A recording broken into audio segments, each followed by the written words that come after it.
Marcel Proust, Les plaisirs et les jours. La confession d'une jeune fille. Les désirs des sens nous entraînent çà et là, mais l'heure passée, que rapportez-vous? Des remords de conscience et de la dissipation d'esprit. On sort dans la joie et souvent on revient dans la tristesse, et les plaisirs du soir attristent le matin. Ainsi, la joie des sens flatte d'abord, mais à la fin, elle blesse et elle tue. Imitation de Jésus-Christ, livre 1, chapitre 18.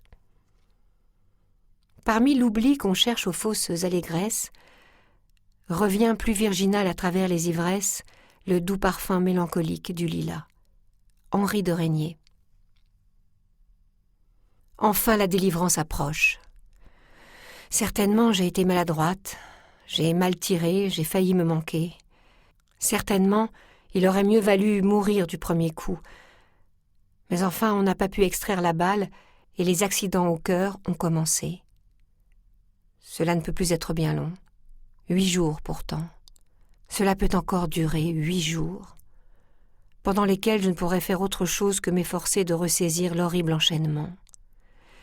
Si je n'étais pas si faible, si j'avais assez de volonté pour me lever, pour partir, je voudrais aller mourir aux oublis, dans le parc où j'ai passé tous mes étés jusqu'à 15 ans. Nul lieu n'est plus plein de ma mère, tant sa présence, et son absence plus encore, l'imprégnèrent de sa personne.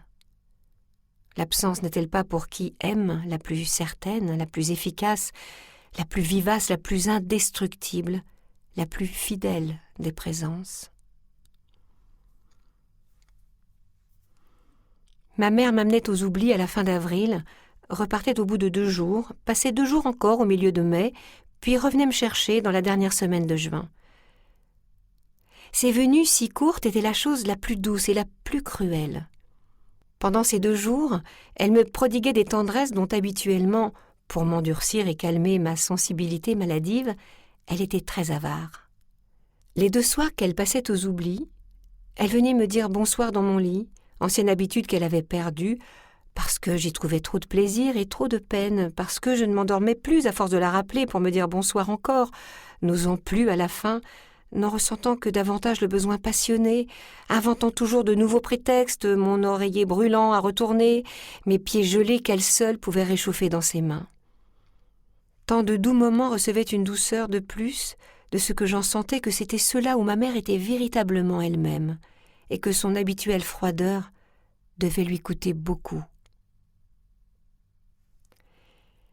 Le jour où elle repartait, jour de désespoir où je m'accrochais à sa robe jusqu'au wagon, la suppliant de m'emmener à Paris avec elle, je démêlais très bien le sincère au milieu du fin, sa tristesse qui perçait sous ses reproches gais et fâchés par ma tristesse, bête, ridicule, qu'elle voulait m'apprendre à dominer, mais qu'elle partageait.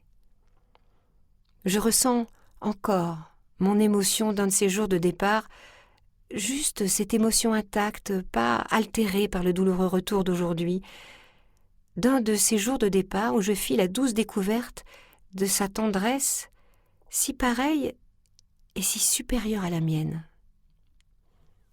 Comme toutes les découvertes, elle avait été pressentie, devinée, mais les faits semblaient si souvent y contredire. Mes plus douces impressions sont celles des années où elle revint aux oublis, rappelée parce que j'étais malade. Non seulement elle me faisait une visite de plus sur laquelle je n'avais pas compté, mais surtout, elle n'était plus alors que douceur et tendresse, longuement épanchée, sans dissimulation ni contrainte.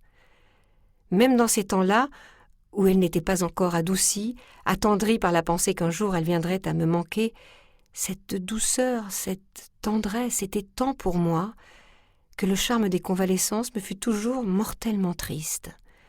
Le jour approchait où je serais assez guérie pour que ma mère pût repartir, et jusque-là, je n'étais plus assez souffrante pour qu'elle ne reprît pas les sévérités, la justice sans indulgence d'avant. Un jour, les oncles chez qui j'habitais aux oublis m'avaient caché que ma mère devait arriver, parce qu'un petit cousin était venu passer quelques heures avec moi et que je ne me serais pas assez occupée de lui dans l'angoisse joyeuse de cette attente. Cette cachotterie fut peut-être la première. Nous espérons que vous avez apprécié cet aperçu. Pour continuer à écouter ce livre audio sur Google Play Livres, utilisez le lien dans la description de la vidéo.